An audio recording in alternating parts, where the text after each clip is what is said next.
Pemirsa, kasus COVID-19 di Bali dalam sepekan ini terus mengalami peningkatan. Jumlahnya mencapai ribuan kasus perharinya. Per 10 Februari, kasus hariannya bertambah sebanyak 2.148 orang, sehingga kasus aktifnya mencapai 16.570 orang. Tak hanya pada orang dewasa, kasus COVID-19 pada anak juga mengalami peningkatan dalam seminggu terakhir. Dari data yang dimiliki Ikatan Dokter Anak Indonesia IDAI Provinsi Bali, tercatat ada 1000-an anak terpapar COVID-19 dalam seminggu terakhir. Menurut Ketua IDAI Bali, Dr. IGN Sanjaya Putra SPAK, data seminggu hingga 6 Februari total ada sebanyak 1.440 anak yang terpapar COVID-19. Rentang umurnya dari baru lahir sampai 18 tahun. Dari mereka yang terpapar ini, kondisi paling parah yang dialami anak dikatakannya hampir sama juga dialami oleh orang dewasa. Dalam istilah kedokteran yakni multiple inflammatory syndrome in child. Artinya anak ini mengalami gangguan pada banyak organ tubuhnya. Dalam seminggu ini dari mereka yang terpapar itu, sebagian besar mengalami gejala ringan.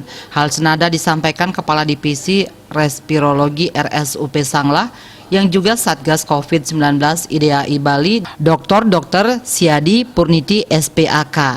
Terkait kondisi kasus COVID-19 pada anak di Bali, sebagian besar memang dengan gejala ringan. Sedangkan untuk anak yang dirawat di rumah sakit, sebagian besar mereka berkomorbid atau penyakit penyerta. Meski masih ada beberapa yang dirawat di rumah sakit, namun mereka sudah tidak ada yang menggunakan ventilator dalam perawatannya.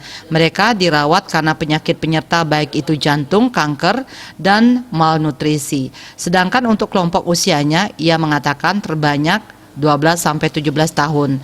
Persentasenya mencapai 40% dibandingkan total anak yang terkonfirmasi COVID-19.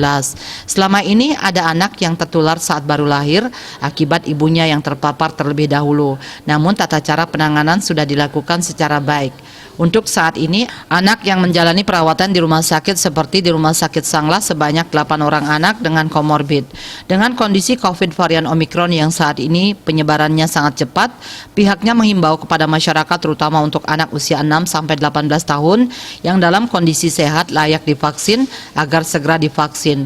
Untuk anak di bawah 6 tahun yang belum boleh divaksin, orang tua harus benar-benar menjaga supaya tidak terpapar, mengingat mereka bisa tertular secara langsung maupun tidak langsung di rumah. Untuk itu orang tua harus bisa menjaga kebersihan lingkungan dan menjaga kesehatan keluarga. Yudi Karnaidi, Bali Post melaporkan.